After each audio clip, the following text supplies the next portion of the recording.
గత 3 ఏళ్ల క్రితం అధికారుల నిర్లక్ష్యం కారణంగా మూలన పడ్డ సుమారు 7 కోట్ల విలువైన క్యాట్ ల్యాబ్ను మనుగడలోకి తీసుకొచ్చి గుండె చికిత్సను విజయవంతంగా పూర్తి చేశారు నిజామాబాద్ ప్రభుత్వ జనరల్ ఆస్పత్రి వైద్య బృందం.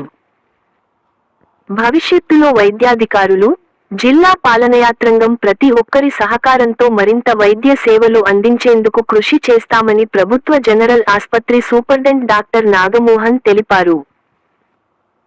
నిజామాబాద్ ప్రభుత్వ జనరల్ ఆసుపత్రిలో కొన్నేళ్ల క్రితం సుమారు 7 కోట్ల రూపాయలు వెచ్చించి కొనుగోలు చేసిన క్యాట్ ల్యాబ్కు మరమ్మతులు రావడంతో పట్టించుకోకపోయేసరికి మూలన పడింది.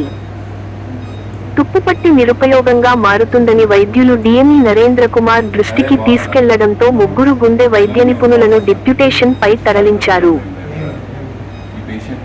ఇటీవల కాలంలో ఇన్ఛార్జి సూపరింటెండెంట్ గా బాధ్యతలు చేపట్టిన డాక్టర్ నాగమోహన్ సూచనల మేరకు క్యాట్ ల్యాబ్ ప్రత్యేక దృష్టి సారించి చిన్న లోపాలకు మరమ్మతులు చేయించి ఉపయోగంలోకి తీసుకొచ్చి మొట్టమొదటి నిజామాబాద్ నగరానికి చెందిన వ్యక్తికి యాంజియోగ్రామ్ విజయవంతంగా పూర్తి చేయడంతో నగర ప్రజలు హర్షం వ్యక్తం చేస్తున్నారు.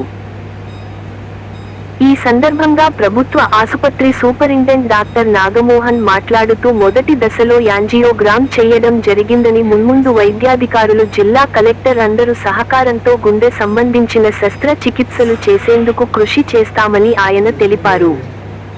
ప్రస్తుతానికైతే చిన్నపాటి శస్త్రచికిత్సలు, యాంజియోగ్రామ్ నిర్వహించేందుకు ఏర్పాట్లు చేసినట్లు తెలిపారు.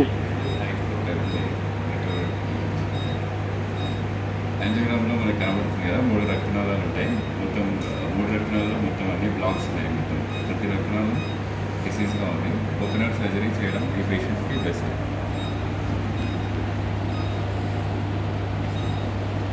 ఫస్ట్ టైం ఇది మన జీజీఎస్ నిజామాబాద్లో ఫస్ట్ యాంజియోగ్రామ్ ఇది సక్సెస్ఫుల్గా నిర్వహించడం జరిగింది. ఈ అవకాశం ఇచ్చిన doctor Nagamohan sir superintendent GGS నిజామాబాద్కి, మా కార్డియాక్ టీమ్కి థ్యాంక్ యూ, ధన్యవాదాలు.